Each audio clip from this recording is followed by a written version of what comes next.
Bismillahirrahmanirrahim. Assalamualaikum warahmatullahi wabarakatuh. Alhamdulillah, hari ini kita akan teruskan sekali lagi sesi PDPR kita untuk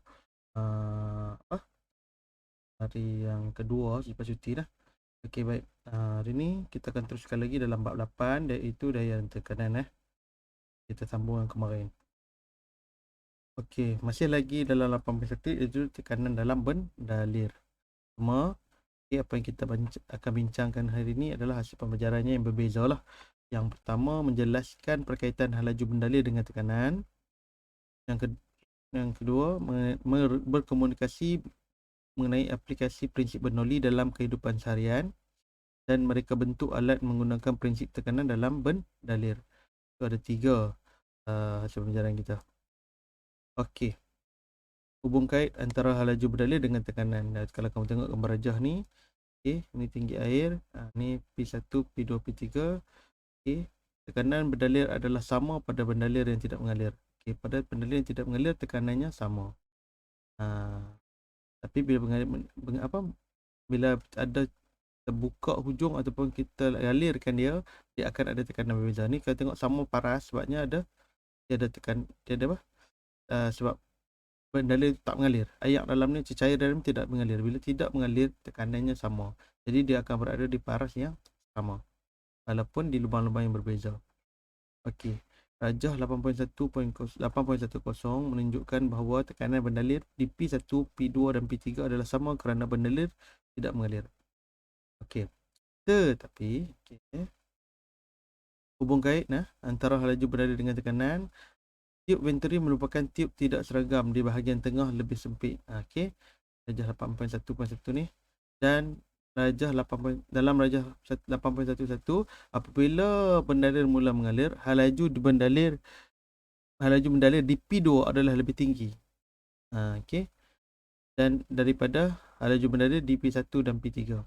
So bila kita alirkan dia, maksudnya kita buka hujung ni ataupun kita lepaskan air, maksudnya air dia dah mula mengalir. Okey, laju di P2 paling tinggi. Lebih tinggi lah daripada P1 dan P3. Okey, sebab sini sempit. Ini sempit, so laju cair kat sini lebih tinggi.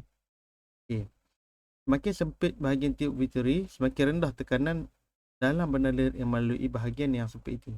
Okey, bila laju ini makin tinggi, so tekanan dia makin rendah. Nampak tekanan dia makin rendah. Bila tekanan makin rendah, dia duduk paling rendah. Tekanan bukan macam ni tau, tekanan main daripada bawah ni. Tekanan air nak naik ni. So tekanan air untuk lebih tinggi ni, jadi air akan menjadi lebih cair ni akan menjadi lebih rendah sebab tekanan dia menjadi lebih rendah disebabkan laju pada P2 ni lebih tinggi. Boleh faham lah? Boleh. Hal ini dikenali sebagai kesan Venturi. Kesan Venturi. Okey, prinsip Bernoulli. Okey. Apabila bendalir melalui kawasan sempit, laju bendalir akan meningkat dan tekanan di kawasan tersebut berkurang. Hal ini dikenali sebagai prinsip Bernoulli. Okey, prinsip Bernoulli kata apa? Bila laju tinggi, tekanan rendah. Okey, laju tinggi, tekanan rendah. Kita tengok sini apa dia? Sini kawasan A dengan kawasan A2. Yang mana lebih kecil? Ni kawasan ni lebih kecil. Bermaksud sini laju tinggi, tapi tekanannya rendah. Berbanding kawasan yang tinggi, kawasan yang luas ni, jadi dia punya laju dia rendah tapi tekanannya tinggi. Faham tak? Jadi kawasan yang kecil tekanannya rendah sebab laju tinggi, dan kawasan yang besar laju rendah, tekanan tinggi. Boleh faham kat tu no? So prinsip Bernoulli kata apa? Laju tinggi, tekanan rendah. Laju tinggi, tekanan rendah. Laju rendah, tekanan tinggi. Kena ingat tu prinsip Bernoulli. Okey, aplikasi prinsip Bernoulli dalam kehidupan seharian. Okey, tengok ni ya. Okey, prinsip Bernoulli menyatakan bahawa bendalir yang bergerak dengan laju tinggi akan menghasilkan tekanan yang lebih rendah pada kawasan tersebut.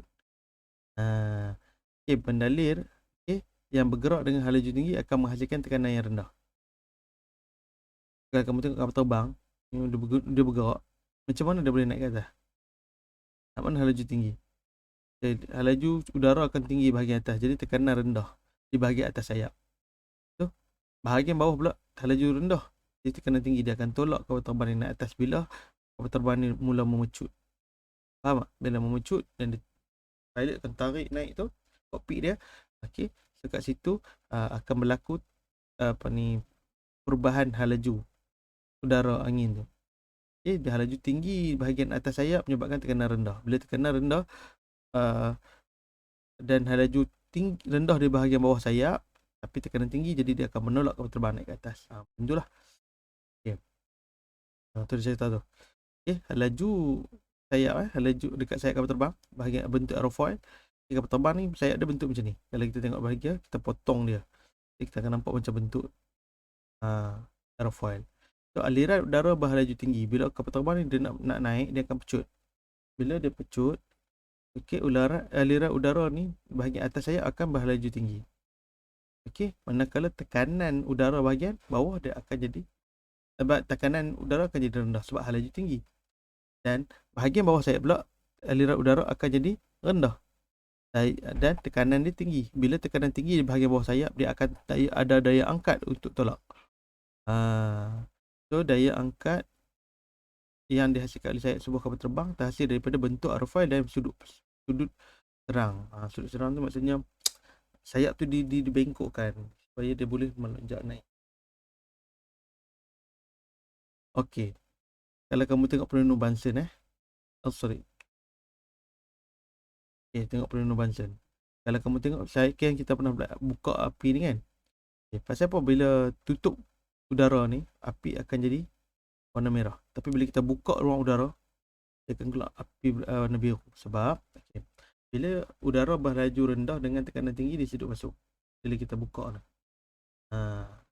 Jadi aliran udara akan ada aliran campuran gas dan udara. Gas berlaju tinggi dan dengan tekanan rendah. Gas pula berlaju tinggi. Bila gas berlaju tinggi, tekanan dia rendah, jadi dia akan naik. Yes, ni kegunaan pelindung Bunsen. Macam mana pelindung Bunsen diguna? Di luar ni udara berlaju rendah, tekanan tinggi, dia akan disedut masuk. Gas yang dalam ni, gas pembakaran ni berlaju tinggi. Ni besar, lebih kecil dengan laju tinggi kan. Tekanan dia rendah. So, dia akan keluar menghasilkan api kat sini bila kita bagi punca api kat dia. Okey. Helikopter bila berpusing, kipas ni berpusing. Kalau tak pusing, helikopter tak bergerak kan. Bila kipas ni mula berputar, apa akan jadi? Aliran udara bahagian atas ni dia akan jadi berlaju tinggi. Pusing, tapi tekanan udara dia rendah. Dan berbeza pula bahagian bawah sayap. Bahagian bawah sayap, bahagian bawah kipas, aliran udara dia berlaju rendah. Jadi tekanan dia tinggi. Jadi dia akan menyebabkan ada daya angkat. Dengan laju tinggi tu, pusing laju kan. Dia akan ada daya angkat di bahagian bawah. Sebab tekanan di bahagian bawah kipas tu tinggi. Jadi dia akan ada daya angkat untuk mengangkat helikopter naik ke atas. Boleh tak? So, kita pegang macam ni je. Hal laju tinggi, tekanan rendah. Hal laju rendah, tekanan tinggi. Itu Bernoulli. Saya tahu tadi kan. So dia akan ada daya angkat. Ni dekat drone samalah. Drone, kalau tengok drone ada 4 sayap kan. Dia putar laju. Bahagian atas sayap kipas tu dia ada hal laju tinggi. Dia tekanan rendah. Bahagian bawah kipas tu tekanan tinggi sebab hal laju udara dia rendah. Tidak langsung akan wujud daya angkat untuk mengangkat kipas tu, untuk mengangkat drone tu naik ke atas. Okey lah. Boleh. Ingat tak susah sangat pun, sikit lah ni ya. Okey. Sebab tu, prinsip Bernoulli dalam kehidupan seharian lagi, garisan keselamatan di tepi landasan kereta api. Okey. Pasal apa? Kalau kamu pergi stesen kereta api, kamu akan nampak line kuning ni. Line kuning ni. Line kuning ni kalau kamu nak tengok, kamu pergi dekat stesen komuter Perlis. Komuter kan. Ada kereta api laju. Sebab siapa kena duduk jauh daripada line kuning ni. Sebab bila kereta api bergerak laju, bahagian tepi train ni dia akan ada udara dia laju. Tapi tekanan udara dia rendah. Faham tak? Udara dia rendah. Dan bahagian belakang kita ni, sini angin kuat, sini belakang tak ada angin. Bila tak ada angin, tekanan udara ni tinggi. So bila kita terlalu dekat, nanti tekanan udara ni akan menolak kita pergi ke kipas dekat ke kereta api ni. Okey, sebab apa? Sebab itulah dia suruh kita duduk di belakang ni, supaya jarak keselamatan ni antara tekanan ni selamat di antara garisan kuning dengan kereta api. Okey. So, kalau kita baca kat sini, aliran udara adalah berhalaju tinggi dan tekanan udara adalah rendah di kawasan antara kereta api yang bergerak laju dengan orang yang berdiri berdekatan. Besar kemungkinan jika orang berdiri melepasi garisan keselamatan, orang itu akan ditolak oleh daya ke arah kereta api yang sedang bergerak. Oleh itu, elakkan berdiri melepasi garisan keselamatan. Sama juga kalau kamu naik motor laju kan.